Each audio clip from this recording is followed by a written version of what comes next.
Hey guys, today we're going to be going over installing wheel studs.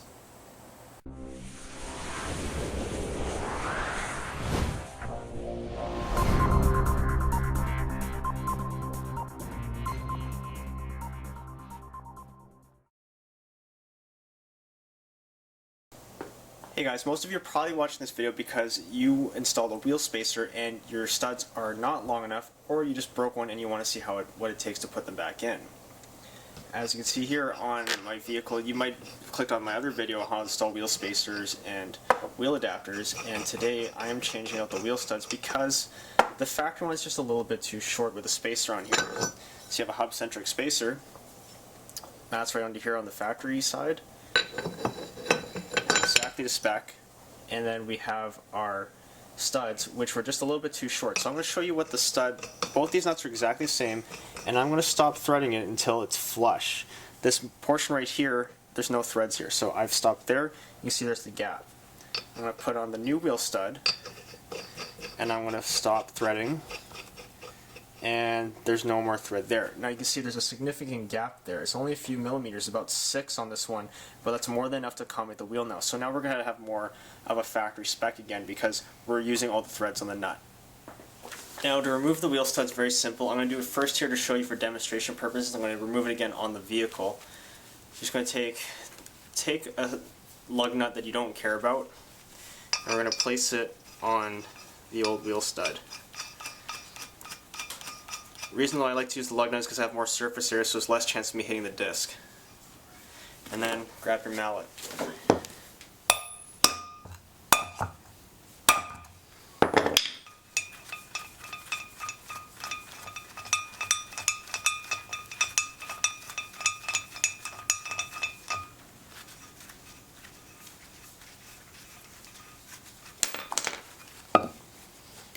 And the old one's out. So I've seen people do it different ways, and I'm going to show you how I installed these. So what I'm going to be using is one washer. This nut's actually tapered, so when I put the factory nut in, it actually seats it, so I actually get it nicely centered. And we're going to use a little bit of lubricant. Now some people might think that spinning the washer on the disc surface is going to be really bad for it. I've already done 4. And the machining process has not been disturbed at all. You can actually still feel the ridges here. I'm going to clean off this one so you can see it. And you can see I haven't done any damage to the rotor, and it doesn't matter that much because, well, this is going to go on top anyways. But we're going to do our best not to damage the rotor. So we're going to put on our stud.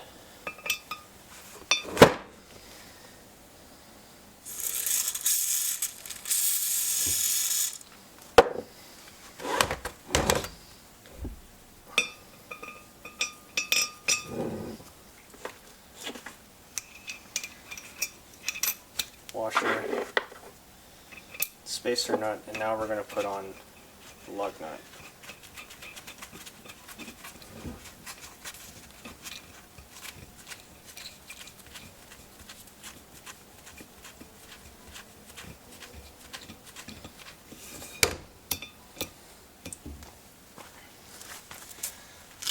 So basically what we're going to do is, like installing a wheel, the force of this threading down and this being spaced out is going to make the splines sink into the material.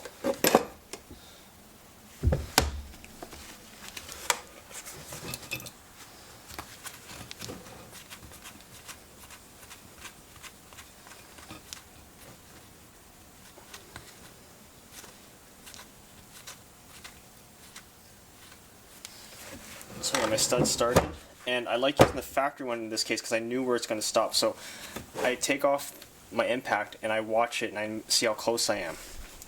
You want to always impact these on.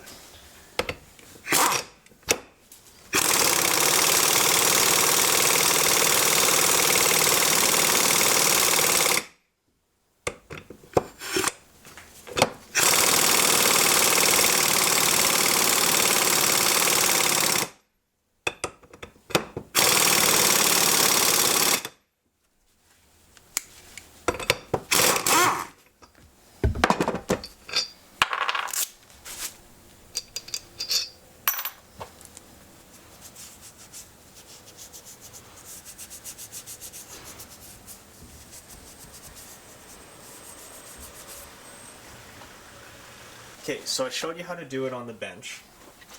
I don't actually like doing it this way because it's okay because this is new, but this has the wheel bearings in it, and if you had an older vehicle with worn out wheel bearings, you probably might as well change them too while you're at it because you were going to be disturbing them. Just did this so you guys can see what's going on.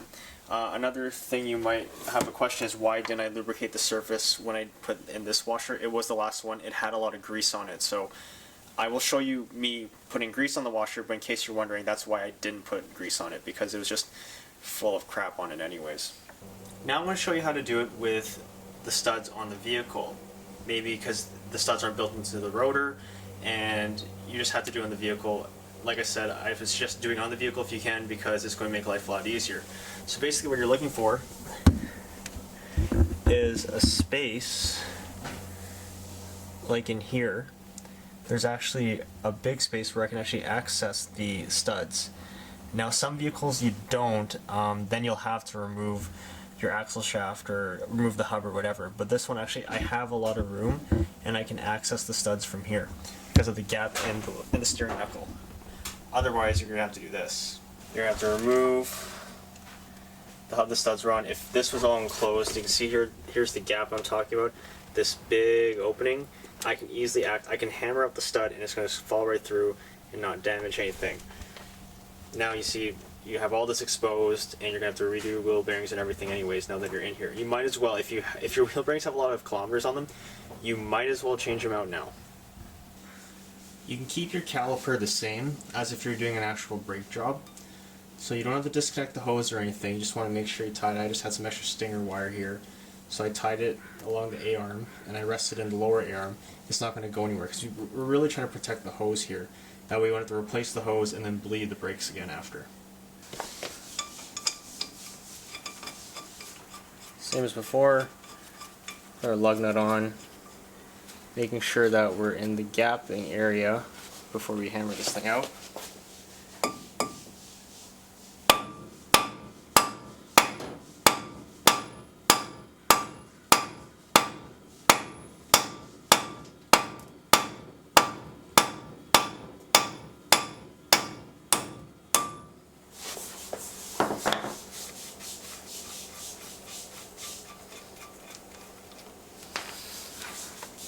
And then just keep doing it for all of them. Now I got all my studs out now, and this is why I told you to use a wheel nut that you didn't care about.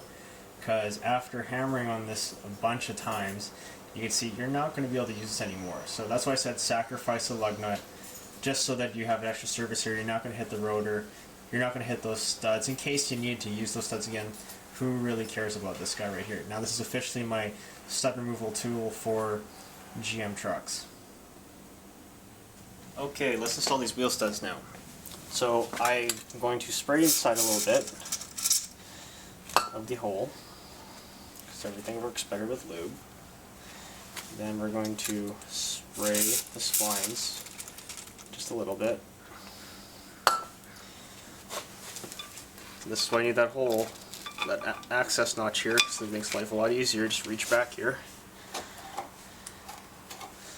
put in our washer. Oh,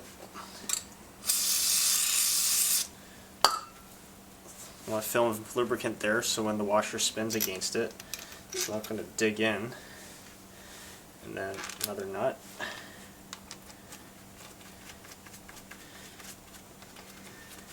And thread it on as far as you can, and try to help that stud seat by hand first.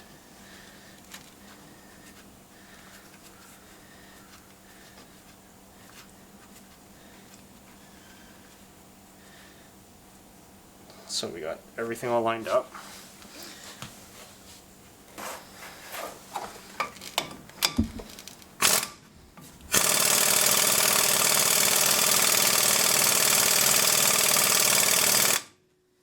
So pretty close. We're going to be careful. You do not want to over torque it, because you might break something.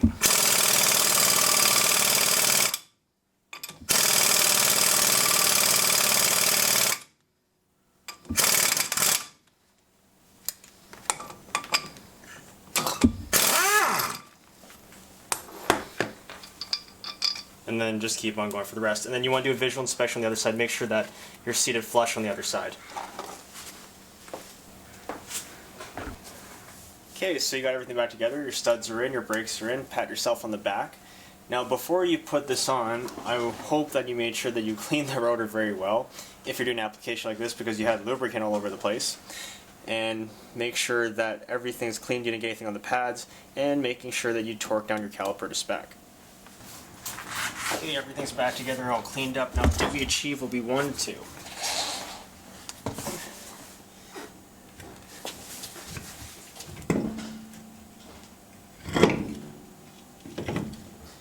Being very careful on the spacer because it is aluminum. Now, how much more thread did we get?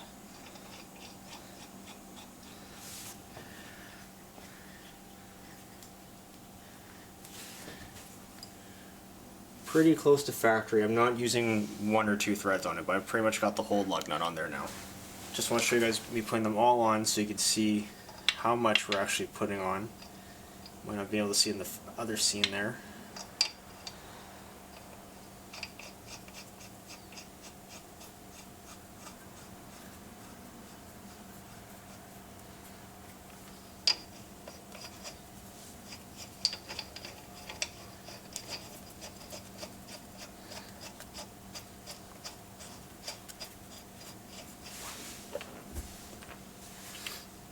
Don't pick up the tool that you were using before.